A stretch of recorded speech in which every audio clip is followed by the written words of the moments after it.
Hi, this is John Sackwitz. I'm Jay Johnson, back together again with John in our new extended version of Truth About Money. We're talking about either Truth About Money Unhinged or Unleashed. Not sure what we're going to use. Maybe Extreme Money, something like that. But we're going to go ahead and do our interview extension from John's show this morning on a radio station. And Timothy Canova is our guest this morning. And tell us a little about our guest. Yeah, and let's talk a little bit about Tim. John was on with him this morning. Tim Casanova's research crosses disciplines of law, public finance, economics, and history since the 80s. You just called me Casanova. Canovas. Sorry, Cat. Okay, I've heard of it. Who else did we have named Casanova? Nobody. Me. Yeah. Caleb. John Casanova and Dean Canova. Since the 1980s, he's written critically about the deregulation of banking and license from the institutional law and Keynesian economics perspective. I think that we're going to have a great show this morning that we can dig in deeper into Tim's background and how he's gotten to where he's gotten, and hopefully some information about what we can do to get out of this situation, or at least maybe hedge our bets and help the people out there hedge their bets against the crisis that we're in the middle of right now. Let me handle that introduction one more time. Tim Canova. You got it written in front of you. Yes, I do. He holds. I'm going to get the honking horn that goes in a minute here, John. He has an endowed chair in international economics law at Chapman University School of Law in Orange, California, where he's also the Associate Dean of Academic Affairs. We will get to some quotes from Professor Canova in a second. And if you guys are watching here on Web TV, we're going to have all the links for Dean Canova's information, books, any things you want to talk to him about. And I think we can even get your email address out there, can't we, Tim? Sure, absolutely. So we'll post that right up here. You guys click right on this side over here, and you'll get all that great stuff.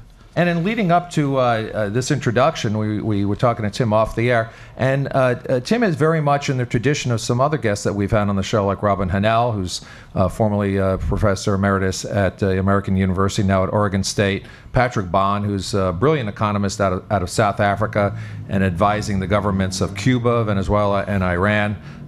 Who else? Jamie Galbraith, who is at the Lyndon Baines Johnson School of Government at the University of Texas at Austin. Tim Canova is right in that tradition of progressives. Very happy to have him, and we will get to a couple of quotes in a second. In the meantime, let's just review a little bit of the news of the day.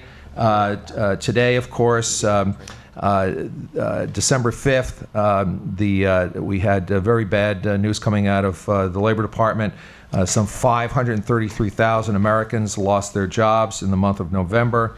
Bloomberg polled several hundred economists, and that number was higher than 59% of the economists polled had anticipated. So this is worse news than what professionals were expecting.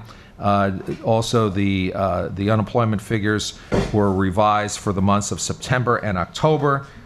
We are now looking at some 2.5 million Americans that have lost their jobs so far this year, and there's probably an equal number of Americans that are not hitting the unemployment office because they're too discouraged to look for work. So we're looking at probably something in a little bit in excess of 5 million Americans who are out of work. This is as bad as it's been since 1974, I believe. The other news of the day, of course, is the three guys from the three CEOs from Detroit coming hat in hand to Congress looking for a bailout for the second time in a month. They drove their hybrid cars. You would have thought they would have carpooled. Did it occur to you they could have carpooled to Washington? Tim? Excuse me? Did it occur to you that these three CEOs from Detroit could have carpooled to... They could have carpooled. That's good. Yeah. Maybe they should have gotten on public transit. Yeah, public transit. Yeah, and then the next thing they're going to do is recycle their cars, right? Because they're out of production. Is that what's going to happen next? Well, they're going to recycle every part, right? In any event, they have revised the number that they want from the American people from $25 billion to $34 billion. And just so people understand, this is operating cash. They burn through $3 to $4 million a month is what their operating cash is. So by giving them $3 to $4 billion a month to run, What are they going to do different? How does this fix anything other than they still have the same crappy products? They're still losing market share, and the foreign car companies are building better and better cars. How are things going to change? What frustrates me is that this is framed sort of like in a dichotomy. It's either a big bailout for the automakers the way they are, or we let them go under, and as if there's no other choices in the world. Letting them go under is a disaster in its own right, mainly because the economy is falling apart. If this were not a recession, letting a big automaker go under is just not so problematic. But right now, as this deflation, this downturn deepens, it's going to cost government an awful lot of money. Tax revenues are going to be way down. They're spending on unemployment compensation, on pension bailouts. All that stuff's going to go up. So letting the car companies collapse just seems like a disaster right now, but just shoveling money into them doesn't seem to be a great solution either. So the way I see it is that we should be restructuring the auto industries so that they become businesses that are producing products that we need and that are helping us reach the new the next stage of development, you could say, which would be fuel efficient and technologically advanced transportation vehicles. How about one more step back, Tim, and restructure the oil business? Because that really is the root of the issue here. That's why we have so many cars. That's why we have 14 brands of the exact same car. Yeah. Because there's no point in having that many cars. I mean, we've talked about this before, and last week we had New York Times reporter Andrew Kramer from the Russian Bureau discussing government-made vehicles and government-made housing and that kind of thing in the communist regime. And the fact here is that we've gotten to this competitive nature, and now we have the failure of this competitive environment where the foreign companies, the Hondas and the Toyotas and Kias to some extent, have come in and kind of eaten the share of the pie that the American companies have never thought would happen. They never thought that this could happen, and I don't see why we would ever bail out those companies when, if something happened with those companies and we're selling them at pennies on the dollar to keep the industry going, why wouldn't a Honda or why wouldn't a Kia come in and say, I'll make an offer on GM, that sounds great, they got some good technology. If not, maybe those workers go somewhere else. But I think the market would survive because the other problem I think is going to happen is it's not just going to be the three big automakers. What if Cisco comes in and says, oh, guess what?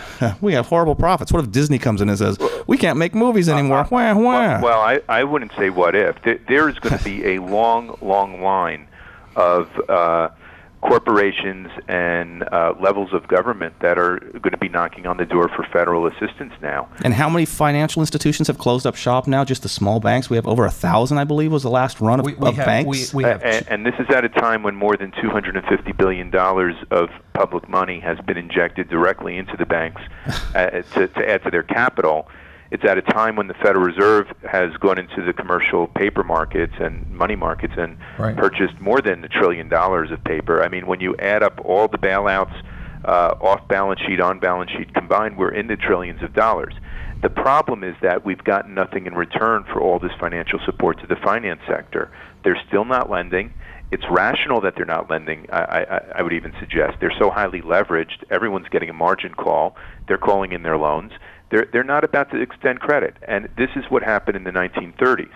So if the banking system seizes up and refuses to really provide the credit that General Motors and average people need just to expand and survive, if it's unwilling to be a credit system for the general public and Main Street, the federal government has to create institutions that will extend credit, and this is what happened in the 1930s with the Reconstruction Finance Corporation, the Home Owners Loan Corporation.